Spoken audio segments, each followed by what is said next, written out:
Mais uma vez. Uau! Hoje pela manhã ceiamos com muitas pessoas aqui, graças ao bom Deus. Eu quero dizer que é um prazer poder ceiar com você agora à noite. Esse tema, ele vai gerar em nós algo. Ele vai desconstruir algo que nós mesmos construímos. Construir de novo aquilo que deve ser de fato alicerçado no Senhor.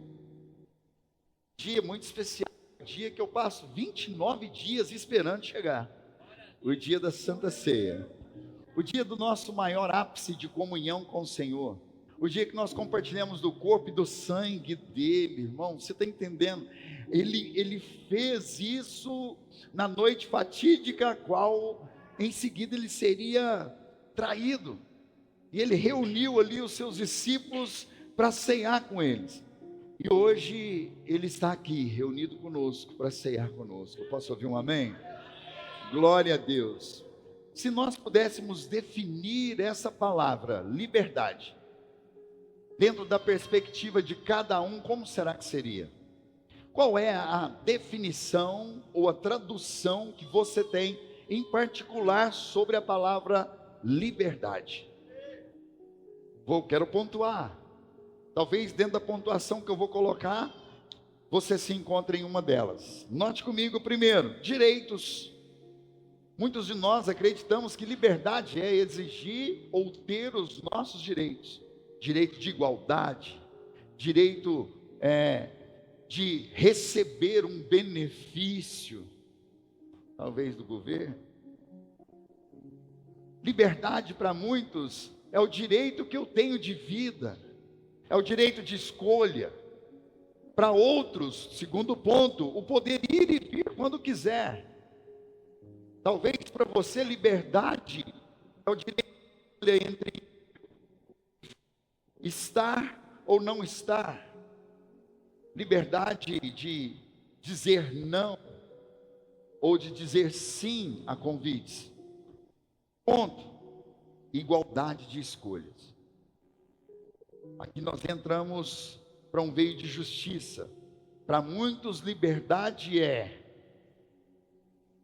ter a liberdade, ter igualdade de escolha.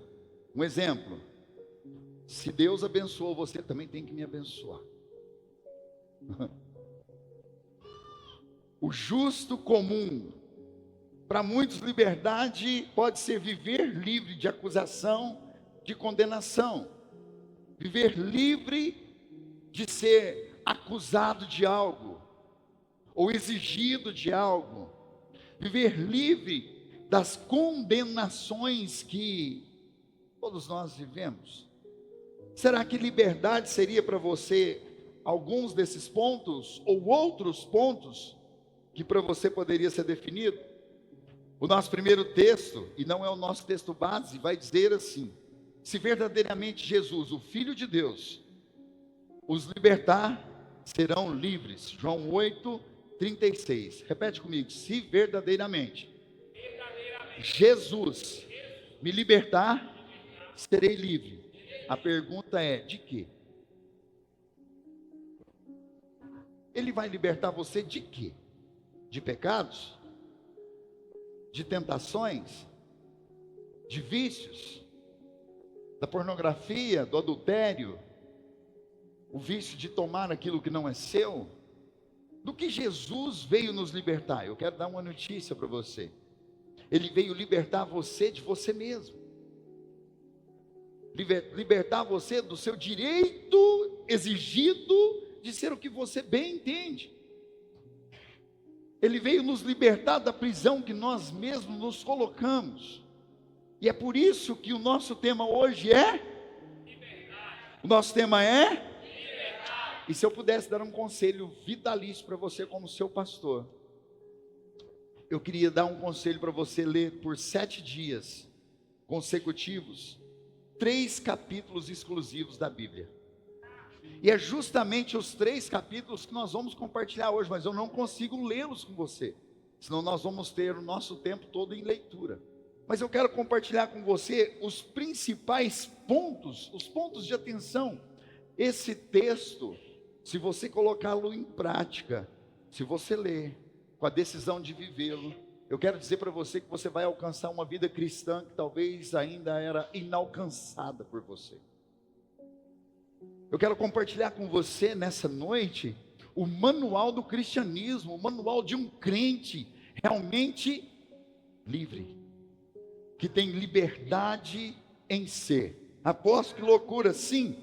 O texto que nós vamos compartilhar vai trazer liberdade na sua vida pessoal, na sua vida emocional, na sua vida financeira, na sua vida profissional, na sua vida ministerial. Liberdade em ser de fato aquilo que Deus falou com você, ou que propôs. Mas é claro que Ele é Deus, Ele nos dá o direito de escolha. E talvez você vai perceber que dentro da sua caminhada você tem feito escolhas que não seriam a escolha que Ele teria para você.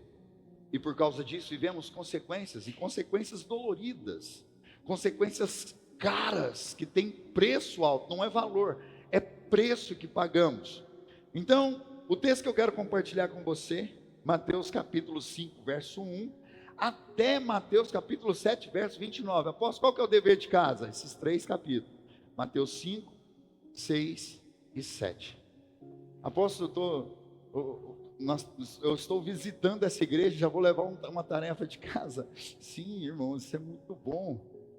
Nós precisamos ler a Bíblia em casa, nós precisamos orar em casa, nós precisamos jejuar em casa, nós precisamos ser em casa o que somos. Vira para a pessoa que está do seu lado e fala: crente. O sermão da onde? O sermão é? Da montanha. Jesus, em um momento específico, ele entendeu que era hora de entregar os segredos vitalícios para as pessoas viverem em liberdade. Ele sentou-se no alto de um monte, ao ponto que todos que estavam ali pudessem ouvir. Mas Jesus não falou para todos, Jesus falou para os... Só que junto tinha uma multidão. Junto com os discípulos, tinha uma multidão que também compartilhavam da palavra que Jesus estava compartilhando aqui. Assim como aqui, dentro desse tabernáculo, nós temos inúmeros discípulos de Jesus, mas nós também estamos no meio de uma multidão. E a multidão que eu vejo, irmão, bate 6.000 pessoas assim, ó, para a glória do Senhor. Você entendeu? Você pegou? Então aplauda ao Senhor aí. Como você recebeu? Então vamos lá comigo? Mateus capítulo 5, verso 1 diz o seguinte: vendo as multidões, Jesus subiu ao monte e assentou-se. Seus discípulos aproximaram-se dele e ele começou a ensiná-los, dizendo: bem-aventurados os pobres de espírito, pois deles é o reino dos céus. Bem-aventurado quem? Bem-aventurados os que choram, quem? Pois serão consolados. Bem-aventurados os humildes, quem? Pois deles receberão a terra por herança. Bem-aventurados os que têm fome e sede de justiça, quem? Pois serão satisfeitos. Bem-aventurados os misericordiosos, quem? Pois obterão misericórdia. Bem-aventurados os puros de coração, quem? Pois verão a Deus. Bem-aventurados os pacificadores, quem? Pois serão chamados filhos de Deus. Bem-aventurados os perseguidos por causa da justiça, quem? Pois deles é o reino dos céus. Agora olha: bem-aventurados serão vocês quando por minha causa os insultarem, perseguirem e levantarem todo tipo de calúnia contra vocês. Alegrem-se, exultem, porque uma grande recompensa os espera no céu. Aonde a recompensa está? E lembrem-se de que os antigos profetas foram perseguidos da mesma maneira. Nesse primeiro momento nosso, eu preciso revelar a você que Jesus estava qualificando as pessoas, estava separando elas por grupos. Ele estava olhando para aquela grande multidão, ministrando aos discípulos, mas ele estava colocando ali para os discípulos um grupo de pessoas que ele chamou de bem-aventurados. E ele deu vários exemplos das pessoas que são bem-aventuradas. A pergunta é: o que seria um bem-aventurado nessa situação? Nesse contexto, nesse momento? O que Jesus quis dizer com bem-aventurados? Eu não sei se você é curioso, curiosa, como eu, mas quando eu estou lendo a Bíblia, eu pergunto, o que é que Jesus está querendo dizer? E eu perguntei ao Espírito, falei, Senhor, o que é nessa situação bem-aventurado? Porque as pessoas às quais ele qualificou ali, aos nossos olhos, não são tão bem-aventurados assim, sim ou não? É complicado, fica meio incongruente. Mas olha só, bem-aventurado é ventura sublime, ou estado de completa felicidade. Estado de quê? Completa felicidade. Bem-aventurado é abençoados. Bem-aventurados é livres. Apóstolo, mas ele qualificou essas pessoas, sim. Os pobres de espírito são bem abençoados, são bem-aventurados, são livres, são de boa ventura. Os que choram, você conhece alguém que chora, irmão? Sim ou não? Chora quando está feliz, chora quando recebe uma palavra, chora quando o Espírito Santo de Deus toca. E você conhece alguém que é um poste, que não chora hora nenhuma da vida? Quantos conhecem? Eu conheço alguns postes. Deixa eu virar isso aqui, que isso aqui está me incomodando. Eu conheço alguns postes. Tem postes na igreja. Apóstolo, misericórdia, o senhor está me insultando? Não, mas enquanto o fogo está caindo, um está caindo para lá, babando, o outro está segurando a menina que está caindo aqui. Tem poste. Com muito amor e carinho. Apóstolo está dizendo isso porque Jesus qualificou aqueles que choram, que vão ter uma recompensa no céu. Mas ele não falou de quem é estático, ele não falou de quem é insensível, ele não falou. Mas ele continua dizendo também os humildes. Conhecem alguém humilde? Sim ou não? Irmão, eu estou falando humilde, não estou dizendo pobre, tá? Tem muita gente que confunde humildade com pobreza. Acha que o chinelo havaiana furado no calcanhar é humilde. Nossa, o fulano é humilde, olha o chinelo dele. Não, ele é pobre. Aquele que prega o sabonete, o restinho do sabonete no sabonete novo, é pobre. Apóstolo, não dá conta de comprar o sabonete. Não é isso, é porque a mente dele está tão condicionada à escassez que ele quer aproveitar tudo. Pobre de possibilidades, sabe? E aí Jesus está falando sobre os humildes, e também fala sobre aqueles que têm fome de justiça, mas não é a sua justiça própria, é a justiça dele, e a justiça dele é completamente diferente da nossa. A nossa justiça, sabe como é que é? A pessoa te magoou, você fala, Jesus, manda fogo, queima ele, Senhor, que a sua mão pese sobre a... Jesus ficou olhando assim, falou, meu filho, você não entendeu nada. Eu não sou assim não, assim é só você, eu não. Essa justiça, a justiça de Deus, e ele fala sobre os misericordiosos. Eu estou citando para você as qualificações que Jesus fez das pessoas que são bem-aventuradas, que são de completa felicidade. Os puros de coração, irmão, aqui é igual diamante, sim ou não? Hã? Não levanta a mão não, para não escandalizar. Vamos fazer de conta que todo mundo tem alguém que é puro de coração. Todo mundo encontra um diamante todo dia, chuta um andando no meio da rua. Não, irmão. E ele está falando que os puros de corações são bem-aventurados. Os pacificadores, a turma do deixa disso, para de discutir, não faz isso não, não fala assim, para de briga, entra no meio de dois assim, ó, aí eu sou que era para acertar aquilo lá, acerta você, e você está ali, não deixa disso, não briga, não faz. São bem-aventurados, são de completa felicidade. Os perseguidos por causa da justiça dele. Você já foi perseguido, irmão? Alguém te perseguiu? Alguém te perseguiu por causa do evangelho que você vive? Alguém te perseguiu porque quando você senta perto da pessoa, se incomoda ela pelo o Cristo da sua vida? Eu já. E eu falo, oh, Jesus, eu sou bem-aventurado. Irmão, mas pensa num homem que é perseguido. Fiz um comentário outro dia no Instagram, o povo não para não, irmão. Todo mundo me descendo além num comentário de um post. Aí eu fui lá para ver as pessoas que estão comentando, você não tem noção, o grupo de pessoas que são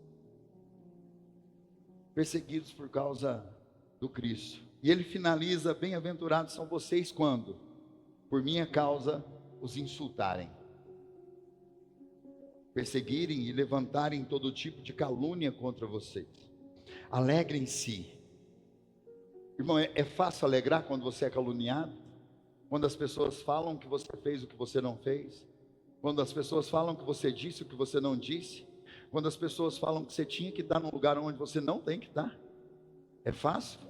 Glória a Deus, estão falando de mim, irmão. Não, é difícil. Mas quem consegue é bem-aventurado.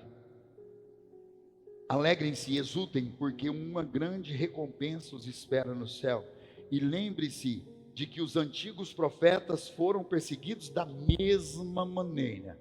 A pergunta é: alguém aqui, em cada qualificação dessa que Jesus colocou, você conseguiu se encaixar em uma delas? Pelo menos uma. Porque eu creio, em nome de Jesus, eu preciso por fé, que nós nos encaixamos em pelo menos uma, duas ou três. Porque eu conheço dentro da nossa congregação, da nossa comunidade, muitas pessoas humildes. Eu conheço pessoas que são tão bons de coração que as outras fazem dela banco para se assentar. Eu conheço. Eu sei que vocês estão aqui. Jesus, ele traz essa palavra para nós, irmão. Não é para que nós sejamos diminuídos ou humilhados, não. Ele está dizendo assim, ó, vocês têm liberdade. Cutuca alguém que está perto de você e fala: você tem liberdade em ser. E como eu te disse, nós vamos destrinchar esses 3 capítulos, então eu preciso ser muito pontual. Jesus continua nos ensinando agora sobre o sal e também sobre a luz. Em Mateus 5,13 ele diz o seguinte: vocês são o sal da terra. São o quê? Mas se o sal perder o sabor, para que serve?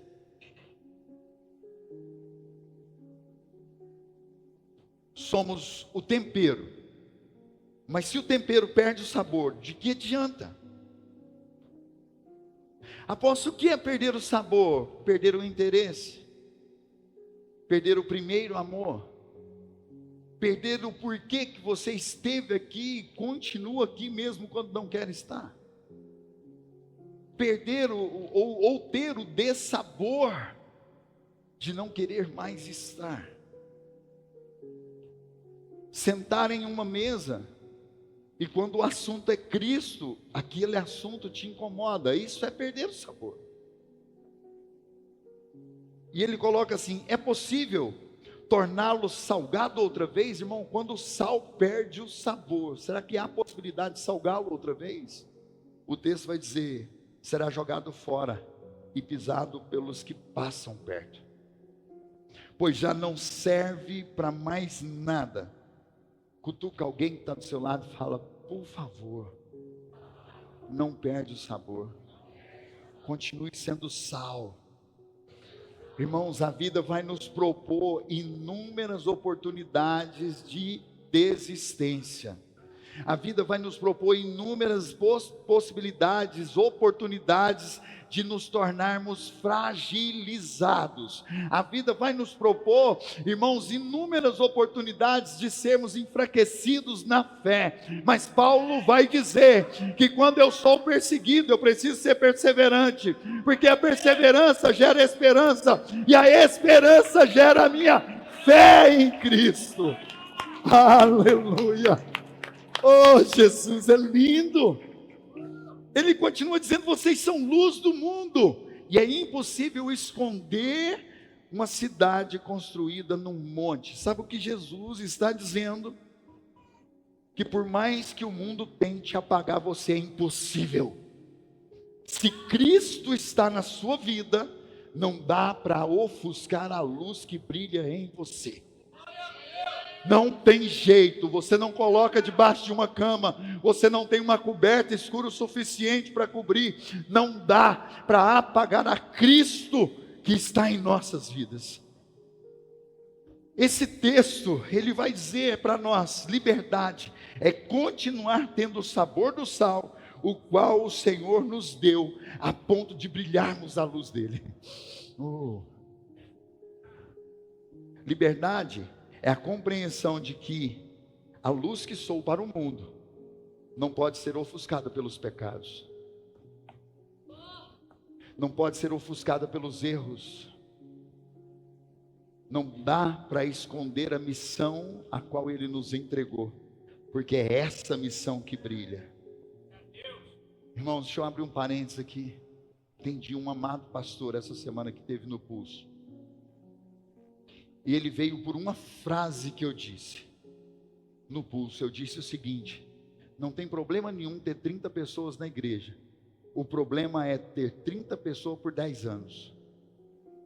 Ele refletiu e falou: meu Deus, porque ele foi contar, deu quase 20, que ele tem o máximo de 30 pessoas na igreja, e ele lutou muito para estar aqui, e ao final do meu atendimento daquele pastor no gabinete, irmãos, com muito amor e carinho, eu abracei ele, eu chorei junto com ele, porque eu entendo a dor dele, de ministrar culto após culto, e não ver um visitante entrando na igreja, ministrar para as mesmas pessoas. Sabe o que acontece com um pastor que ministra sempre para as mesmas pessoas?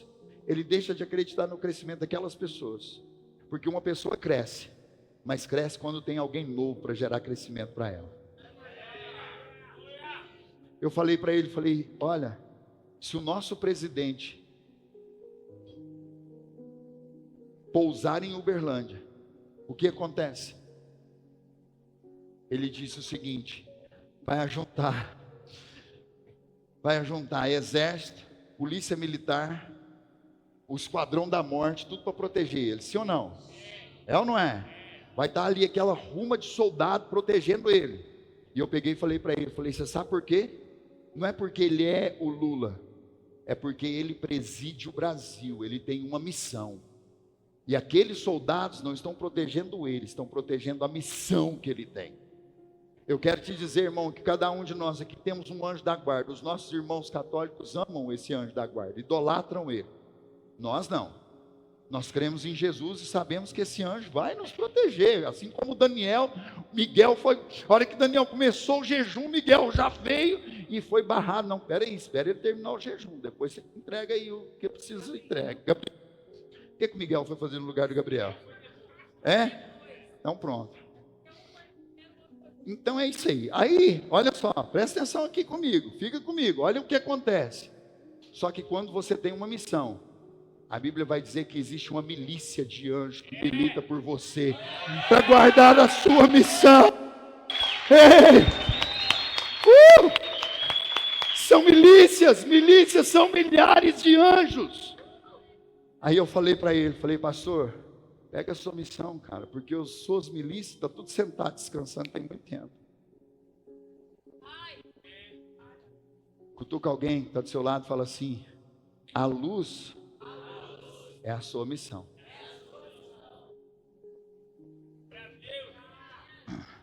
Jesus é lindo. Da mesma forma, verso 16: as suas boas obras devem brilhar para que todos vejam e louvem ao Pai que está no céu. Jesus agora vai nos ensinar sobre a lei. Cutuca alguém que está do seu lado e fala assim: é sobre a lei agora. E principalmente aqueles que não entendem que precisam estar submissos à lei. A lei é para quem, apóstolo? Para o fora da lei, irmão. Só existe radar nas nossas vias porque a gente gosta de andar correndo, sim ou não? E o quebra-mola? Para diminuir a velocidade do abençoado. E o sinaleiro? Para poder organizar, porque senão vira só um tumulto de carro batendo. Só existe porque nós gostamos de ser fora da lei. Olha o que a Bíblia diz em Mateus 5,17. A lei sempre vai revelar a graça, tá? Não pensem que eu vim abolir a lei de Moisés ou os escritos dos profetas. Eu vim cumpri-las. O que Jesus falou? Ele veio cumprir essas leis. Ele veio cumprir cada uma delas. Ele veio se submeter àquelas leis. Eu lhes digo a verdade, enquanto o céu e a terra existirem, nem a menor letra ou o menor traço da lei desaparecerá, até que todas as coisas se cumpram. Portanto, quem desobedecer até o menor mandamento e ensinar outros a fazer o mesmo, será considerado o menor no reino dos céus. O menor mandamento torna você menor também quando você descumpri-lo.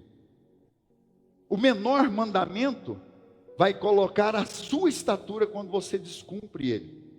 E o texto está dizendo, lembre-se que nós estamos falando, irmãos, sobre o manual da nossa vida de liberdade, amém? Não fica, não, oprimido, não. Isso aqui é para te abençoar. Mas o menor mandamento, quando eu descumpro ele, ele me limita ao tamanho que ele é. O problema não é eu não cumprir e ser limitado. O problema é ensinar. Não, apóstolo, eu não ensino ninguém a quebrar mandamento nenhum. É sério?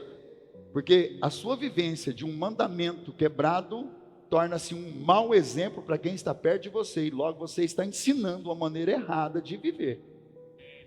E aí a coisa pesa um pouquinho mais. Agora, note comigo, mas aquele que obedecer à lei de Deus e ensiná-la, será considerado grande no reino dos céus. Obedecer é melhor do que? Só que quando eu obedeço, eu também sou um exemplo para as pessoas em obediência, sim ou não? Sim. Quando eu obedeço às leis, seja elas as humanas ou as de Deus, eu estou me tornando um exemplo poderoso e grandioso na vida das pessoas. Liberdade é viver a lei, não por pressão ou medo, porque ela pode gerar consequência, e sim por uma escolha de estilo de vida baseado na vida de Jesus. Jesus veio cumprir. Se ele veio cumprir, ele se submete. Se ele se submete, ele é o nosso principal modelo, sim ou não? E se ele é o modelo, por que não segui-lo? Se ele teve sucesso em tudo que fez, por que não imitá-lo? Ele veio cumprir todas as leis sem abolir nenhuma. Jesus continua ensinando agora sobre a ira.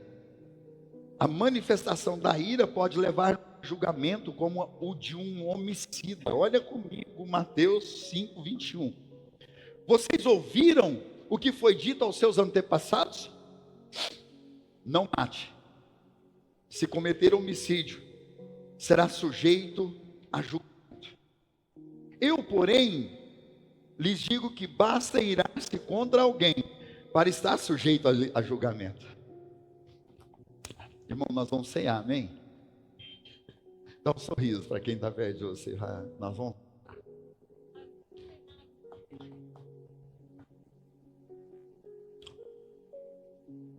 Quem xingar alguém de estúpido corre o risco de ser levado ao tribunal. Quem chamar alguém de louco corre o risco de ir para o fogo do inferno. Portanto, se você estiver apresentando uma oferta no altar do templo e se lembrar que alguém tem algo contra você, ou você contra essa pessoa, deixa a sua oferta ali no pé do altar. Vá se reconciliar com essa pessoa. Volte e então apresente a sua oferta ao Senhor. Irmão, que manual de vida cristã, sim ou não? Que manual. Ele está dizendo assim, ó. Se você irá, você corre o risco. Fala comigo, corro o risco. Todos nós nos iramos, sim ou não?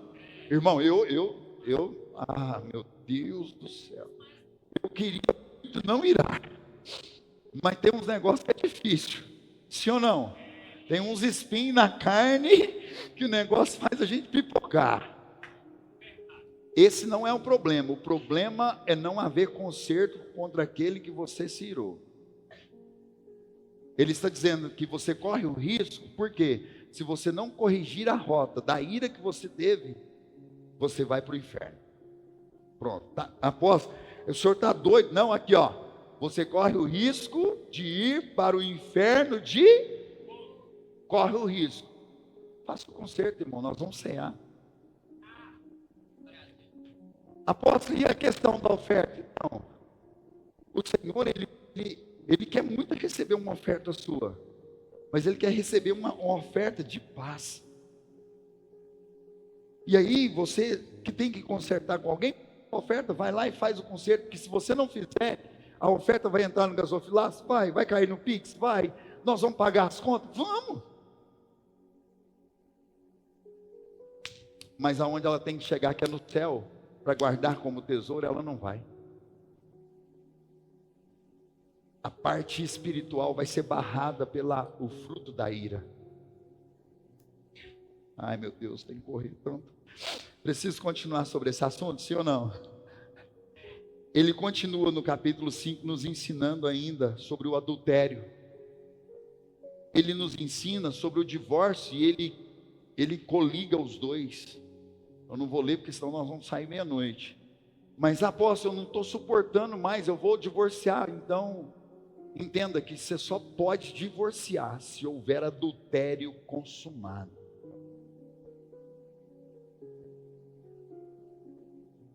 E mesmo assim a Bíblia vai falar assim, antes de divorciar, perdoa. Sobre juramentos, ele nos ensina, juramentos e votos, irmão. Quantos de nós já não fizemos votos, pactos com o Senhor e não cumprimos? Quantos de nós não levantamos a mão e tomamos a decisão, Senhor, a partir de hoje eu sou dizimista, fiel, tudo que é do Senhor eu vou entregar, e aí alguém pisa no seu calo na igreja, e por causa de alguém você deixa de ter fidelidade ao Senhor. Por causa de um ser humano, como cada um de nós colocamos em xeque o nosso relacionamento com Ele. Tornamos a pessoa que nos ofende mais poderosa do que o próprio Deus.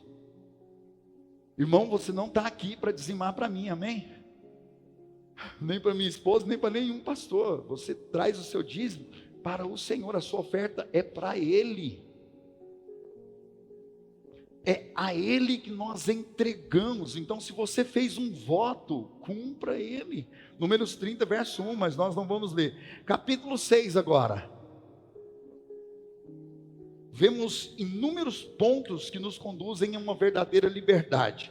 Note comigo alguns deles. Ajuda ao necessitado. Capítulo 6, verso 1 diz assim, ó, tenham cuidado. Quem tem o quê? Você compreende que o texto começa chamando a sua atenção e fala assim, ó, alerta. Fique alerta, tome cuidado. Por que ele está dizendo tome cuidado? É porque é uma linha tênue. E toda linha tênue, nós corremos um risco. Entende? Quando a pessoa fala assim, cuidado, lá naquela avenida tem um buraco. Você já vai olhando, sim ou não? O motorista já vai prestando atenção. Porque se cair no buraco, vai estourar o pneu, vai estragar o carro. Então aqui Jesus está começando o texto, no verso 1, dizendo, tenham cuidado. Não pratique as suas boas ações em público, para serem admirados por outros, pois não receberão a recompensa de seu Pai, que está no céu. O texto continua, nós não vamos ler, mas ele está dizendo o seguinte, quando você for ajudar alguém que é necessitado, não coloque no jornal, irmão, nem no grupo da igreja. O que a sua mão direita faz, a esquerda não precisa ficar sabendo.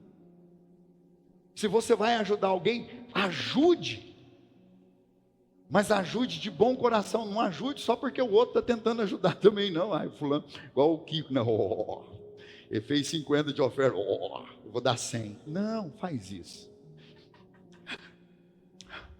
Não faz assim não. Liberdade é você poder fazer e entender que ninguém precisa vê-lo ou saber. Ninguém precisa. Verso 5.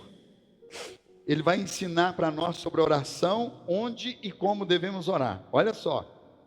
Quando vocês orarem, não seja como os hipócritas que gostam de orar em público nas sinagogas e nas esquinas, onde todos possam vê-los. Notou comigo que a liberdade que Jesus está nos ensinando no Sermão da Montanha não faça para ser visto, nesse ponto. Não oferte para ser visto, não ajude alguém para ser visto, não ore para ser ouvido por todos. Não faça como os hipócritas. Ele nos compara com uma classe de pessoas conhecidas como hipócrita. Eu lhes digo a verdade, eles não receberão outra recompensa além dessa. Qual? As pessoas ouvirem. Não, mas não é só ouvir, é as pessoas ouvirem e não acreditarem. Porque quem faz para ser visto, não faz de acordo com a vida que vive. Aí as pessoas veem, mas olham a sua vida e falam assim: está fazendo só para se mostrar.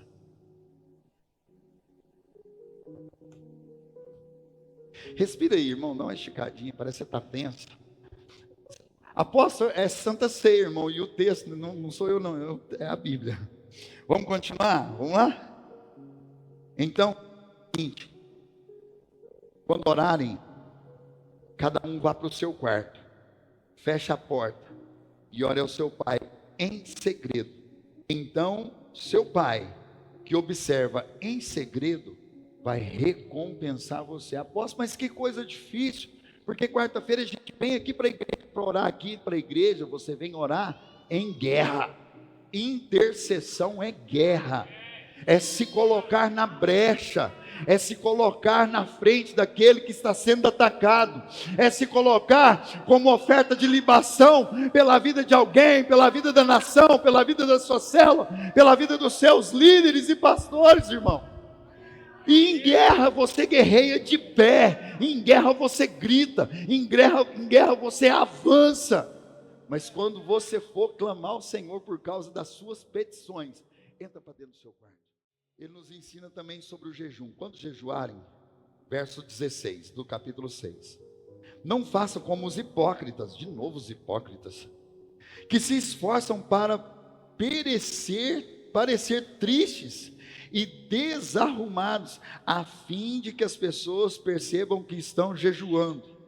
Eu lhes digo a verdade, eles não receberão outra recompensa além desta. Apóstolo, o que é isso? A pessoa chega, irmão,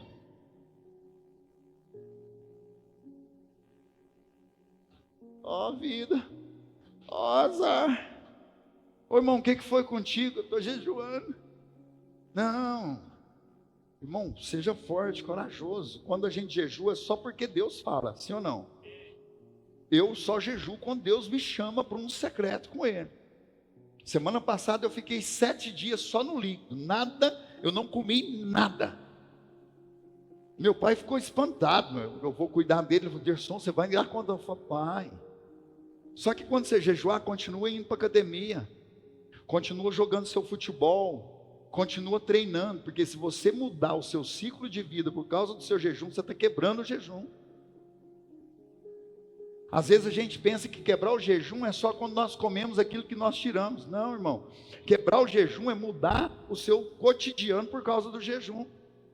Aí você quer que as pessoas percebam. Eu treinei semana passada no 12, a nossa coach lá que dá o treino falou: nossa, sério, você está essa semana, o que você está arranjando? Você não sabe qual que é o segredo. E ó, quebrando tudo no CrossFit. Foi bom demais, porque o Fernandinho olhou para mim lá no churrasco e falou assim: não, apóstolo, o CrossFit está dando certo. Eu falei: glória. Não faça cara de morto-vivo quando jejuar. Ele continua no verso 19 e 20, nos ensinando sobre o dinheiro e os bens. Voltou no dinheiro, sim. A vida de um crente liberto, que tem liberdade, não tem problemas financeiros, irmão. Todo crente liberto é rico. Eu estou dizendo que problema financeiro, o resultado de um problema financeiro não é riqueza, é boa administração do seu recurso financeiro.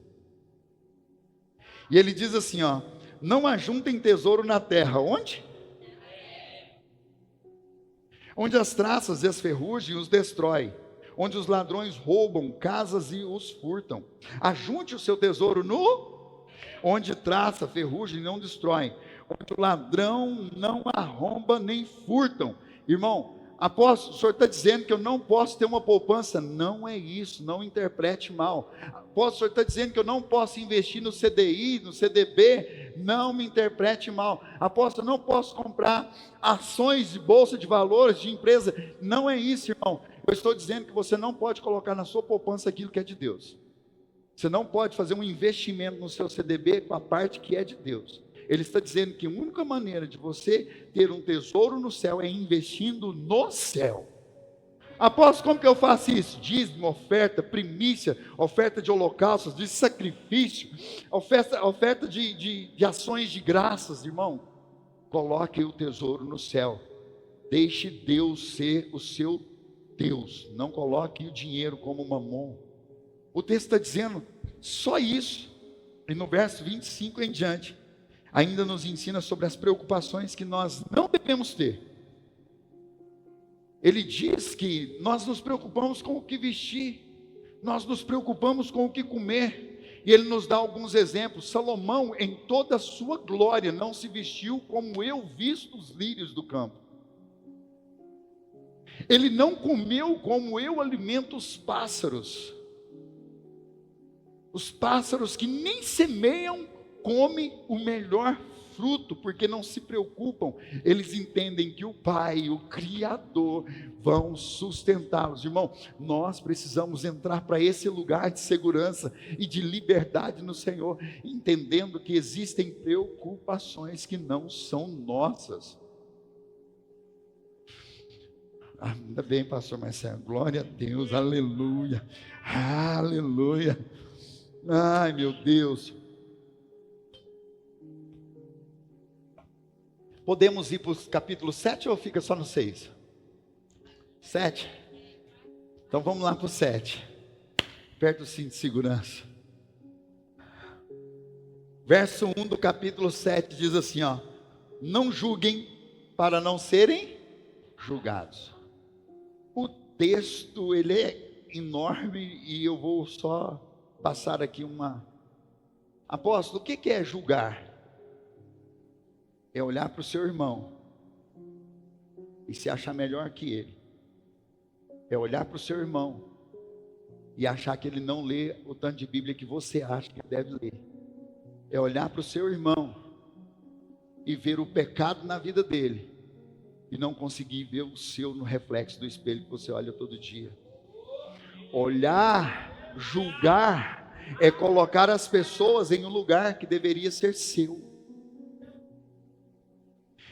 Paulo, ele fala sobre isso, mas aqui é Jesus dizendo, irmão. E ele diz o seguinte: antes de você olhar o cisco no olho do seu irmão, tem um poste no seu.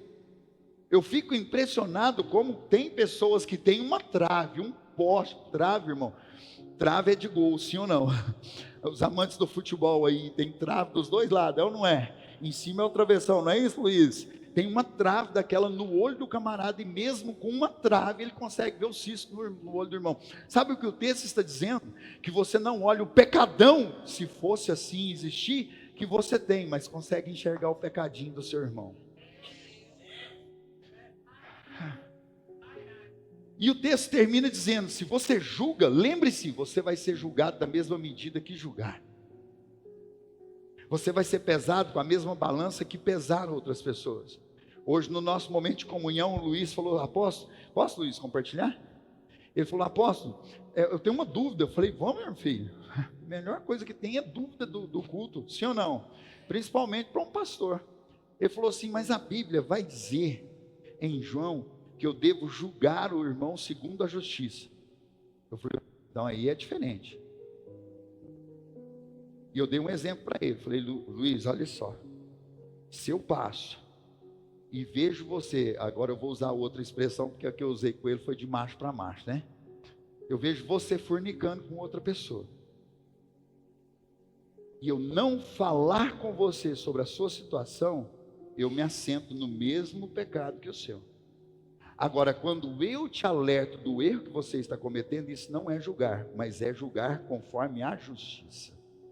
é exortar as pessoas pelo erro que ela está cometendo e não crucificá-las pelo erro que elas estão cometendo. Fala assim, amém. O que Paulo está dizendo é não crucifique, Jesus já foi crucificado. O que Jesus está dizendo, né? E aí ele continua no verso 7 e 8, oração eficaz. Vamos voltar no ponto da oração, claro, irmão, a gente ora pouco. Paulo fala que nós devemos orar sem cessar aos Tessalonicenses. Então Jesus volta, tanto como ele voltou no dinheiro, ele volta na oração. E ele diz assim no verso 7 do capítulo 7, peçam e receberão, procurem e encontrarão, batam e a porta lhes será aberta, pois todo aquele que pede recebe, todo aquele que procura encontra, e para todos os que batem a porta abre. Irmão, ponto de alerta, cuidado, se você procurar você vai encontrar. Cuidado, se você pedir você vai receber. Cuidado, se você bater na porta, ela vai se abrir, e é bem provável que você encontre do outro lado da porta um lugar que você não queira estar. Como assim, apóstolo? Porque quem bate na porta, que é Jesus, vai encontrar do outro lado verdade. E não dá para viver uma vida de inverdade em um lugar que só existe a verdade. Peçam, mas tomem cuidado com o que vocês pedirem, porque quando você pedir, você vai receber. E quando você pede mal, você também recebe em uma medida ruim. Cuidado com o que você pede a respeito da vida das pessoas, porque da mesma maneira que você o faz, você também receberá. O que ele está dizendo é que se você quiser ter liberdade, peça o que lhe traz liberdade. Procure e você encontrará a liberdade. Batam e a porta lhe será aberta. No verso 12, ele fala sobre a lei áurea, a lei de ouro. Em todas as coisas façam aos outros o que vocês desejam que façam a vocês.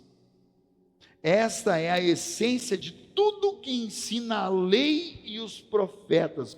Olha o que Jesus está dizendo. Jesus pega o texto acima sobre pedir e quantifica ou qualifica ou une, selando a lei áurea. Vai pedir? Peça, mas não peça para você de uma medida diferente que você pede para o seu irmão. Peça para as pessoas aquilo que você pediria para você. Dê às pessoas aquilo que você gostaria de receber.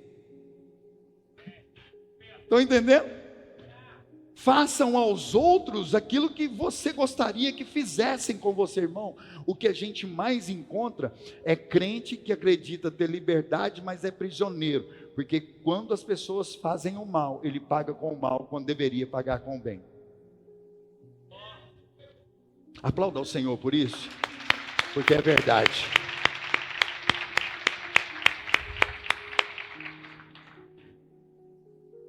Para a gente finalizar, Jesus nos ensina no final do Sermão da Montanha sobre 2 portas, 2 árvores e 2 casas. Vamos comigo? 2 portas, 2 árvores e 2 casas. Olha só, a porta estreita, no verso 13, diz assim, ó: entrem pela porta estreita. A estrada que conduz à destruição é ampla e larga é a porta. Então nós temos uma porta estreita e uma porta. Fiz um teatro hoje de manhã, mas não vou repeti-lo. Mas você consegue imaginar, eu sei. Só que antes de falar sobre a porta larga, ele também está falando sobre o caminho. Ele diz que o caminho que conduz à porta larga também é amplo. É um caminho largo, é uma rodovia de alta velocidade. Mas o caminho que conduz à porta estreita, se você não tomar cuidado, você se perde. Apóstolo, como assim? Ele é tão fininho, ele é tão melindroso, que se você com uma pequena distração, se perde. Apóstolo, mas esse caminho é Jesus. Só que Jesus, para nós, ele é tão fininho o caminho, esse caminho ele é tão, se você olhar para o lado, é provável que ele faça uma curva e você continue reto. Não podemos perder o ponto de atenção dos olhos de Jesus. Quando Pedro perdeu os olhos de Jesus enquanto estava sobre uma tempestade, sobre as águas de um mar revolto, ele se afundou. Milésimos de segundos que Pedro parou de olhar os olhos de Jesus, ele perdeu o caminho. Mas a porta, ela é muito estreita, ao ponto de não entrar com você a bagagem da vida que você tanto ama. Apóstolo, quais são as bagagens da vida que eu tanto amo? Pecadinho, pecadão de estimação, soberba, tudo aquilo que a gente acabou de ver no nosso manual em 3 capítulos de uma vida de liberdade. Ele está dizendo, só cabe você, mas cabe você para passar com um esforço, porque o reino dos céus é tomado por esforço. Se eu não me esforçar para vencer aquilo que a vida me propõe como tentação, irmão, eu perco o caminho. Se eu não me esforçar para não ficar irado, eu perco o caminho. Se eu não me esforçar contra o pecado, eu perco o caminho. Se eu não me esforçar para não sentar em mesas de zombadores, eu perco o caminho. É um esforço, e esse esforço vai gerar dor em outros. É um esforço que vai gerar desconforto nas pessoas.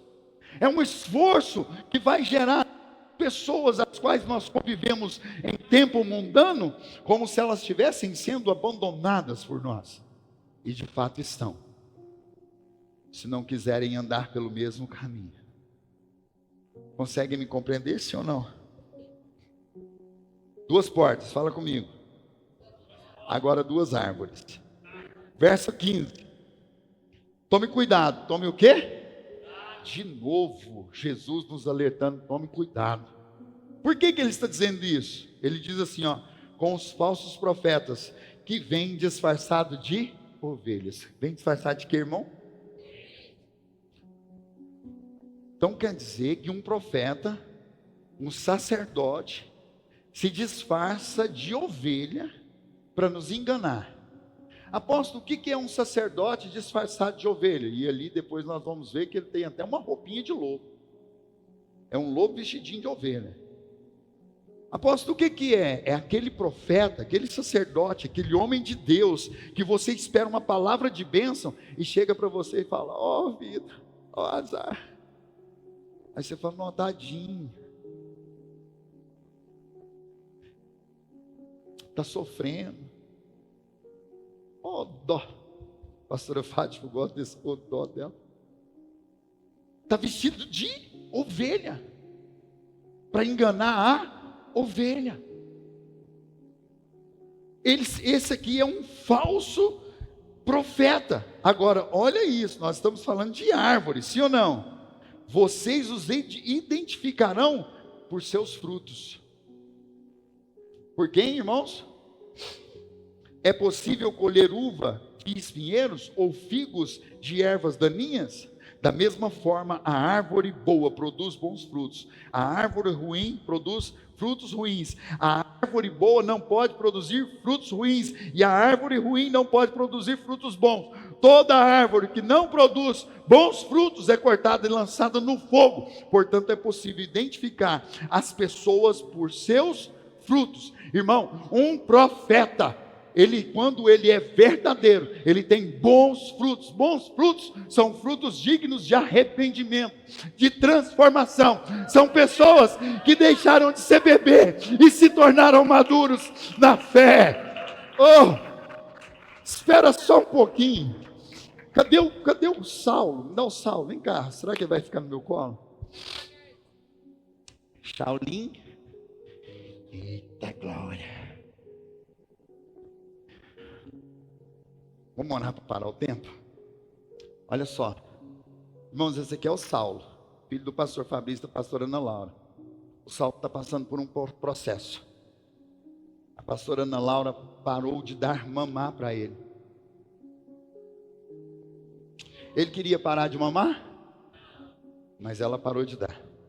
Porque é o certo, sim ou não? Nós estávamos conversando sobre isso dentro do carro e o Isaac, muito curioso, ficou mais curioso ainda quando a minha esposa falou que o peito pedra. Ele falou assim: mamãe, o que é um peito pedrado? Eu acho que ele imaginou tipo o Coisa do Quarteto Fantástico. E aí ela foi explicar que quando para de amamentar, o peito enche, enche, enche ao ponto de pedrificar. Só que não pode tirar o leite também, porque senão o organismo vai entender que precisa continuar dando leite. Só que quando uma mãe não para de amamentar o seu filho, por mais que ele cresça, ele não deixa de ser um bebê.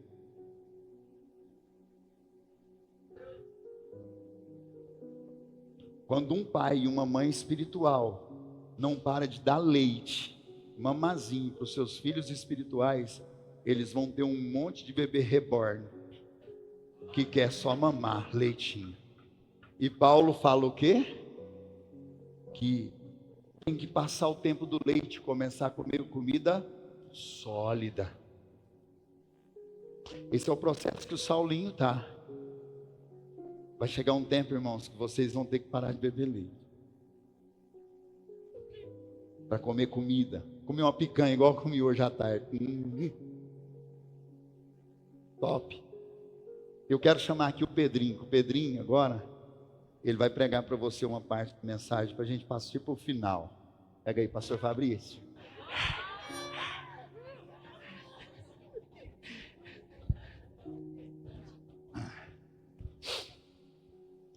Pode ficar aqui, filhão, o pessoal te enxergar, senão o público te tampa. Pode, fica à vontade. Shalom, igreja.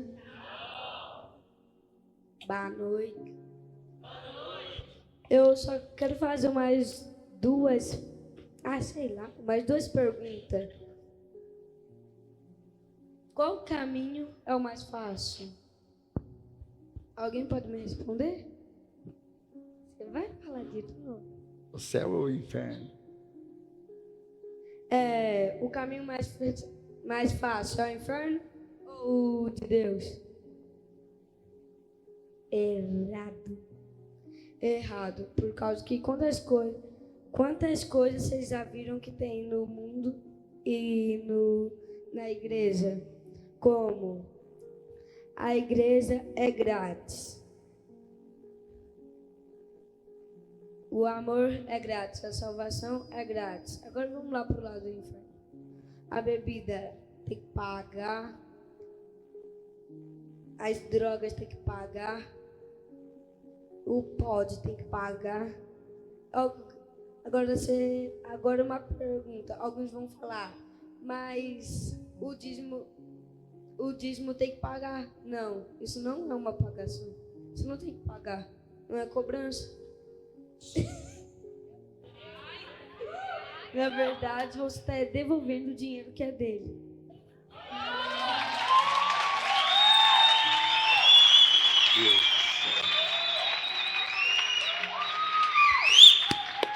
Meu Deus! Duas árvores, e você vai conhecer as duas pelo fruto que ela tem. Toda árvore vai dar fruto segundo a sua qualidade. Agora o último para a gente finalizar. Duas casas. Vira para a pessoa que está do seu lado e fala: duas casas. Verso 24. Quem ouve as minhas palavras e as pratica é tão sábio como a pessoa que constrói a sua casa sobre uma rocha firme. Uma rocha o quê? Quando vierem as chuvas e as inundações e os ventos castigarem a casa, ela não cairá, pois foi construída sobre uma rocha firme.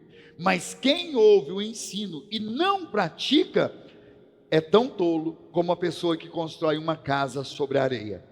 Quando vierem as chuvas e as inundações, o vento as castigará e vai levar a cair com grande estrondo, com muito barulho, vai causar confusão. Irmãos, nós temos duas casas, nós temos dois caminhos e nós temos dois profetas. Sabe o que essa palavra está dizendo? Você que escolhe se você quer ser livre, ter liberdade, ou se você quer continuar cativo. Liberdade é direito de ser. Ser quem? Um legítimo filho de Deus. Liberdade é quando nós estamos presos, mas entendemos que somos livres. Paulo e Silas viveram justamente isso em Atos 16, e agora eu quero compartilhar de fato para o final, caminhar de fato para o final. Havia uma mulher endemoniada, com um espírito de adivinhação.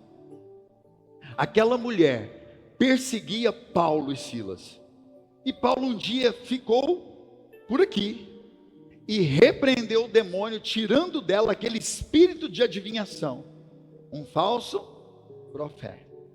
Quando ele tira, ele gera uma confusão para ele, porque aquele espírito de adivinhação era alguém que era um mercado financeiro daquela comunidade. Eles tinham arrecadações pelas adivinhações que ela fazia. Tá, para você entender, me dá R$10, eu leio a sua mão. Pegou? Sim ou não? Irmão, faz não, viu? Isso é coisa de crente, não. Tá? Mas vamos lá. Ele gera um problema, e por causa desse problema eles são açoitados, como Jesus foi açoitado. Depois de serem açoitados, eles vão para a prisão, eles são presos.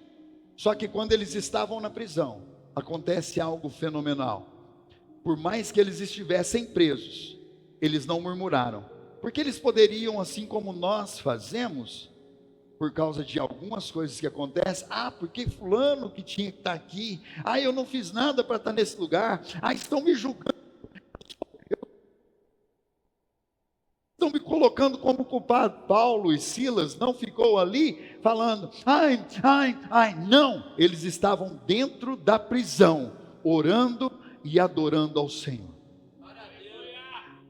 Quem é livre, quem tem liberdade em Cristo, não importa o lugar que esteja, a situação que esteja, vai continuar orando e vai continuar adorando ao Senhor. A oração deles foi tão poderosa, e a adoração que eles clamaram ali, cantaram ali, foi tão poderosa, que a terra tremeu, os alicerces das cadeias foram abalados, as grades se abriram, e as correntes que os aprisionavam, quebravam, saíram sem quebrar um sequer osso deles. Irmão, eu quero te dizer que a adoração daqueles dois homens, por serem de fato livres no Senhor, tremeu a terra, abriu as cadeias, quebraram os grilhões e acordou o carcereiro.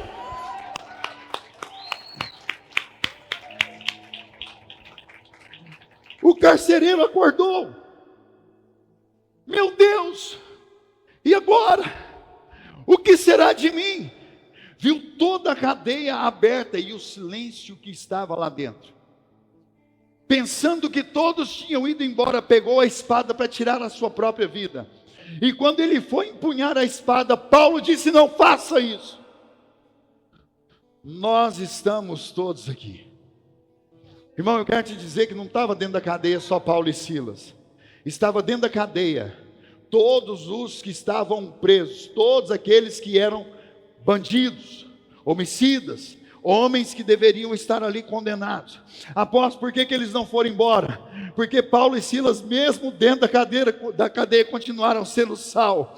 Paulo e Silas, dentro da cadeia, continuaram a ser luz. E por causa do sabor que eles tinham, da luz que eles emanavam, aqueles homens não fugiram da cadeia. O carcereiro levou eles para casa. A casa do carcereiro toda foi transformada e convertida para a glória do Senhor. Terminou em batismo e voltaram para casa. Eu quero dizer algo para você: se você realmente for livre, tiver liberdade, irmão, o mundo não te sufoca. O que as pessoas dizem sobre você não te sufoca.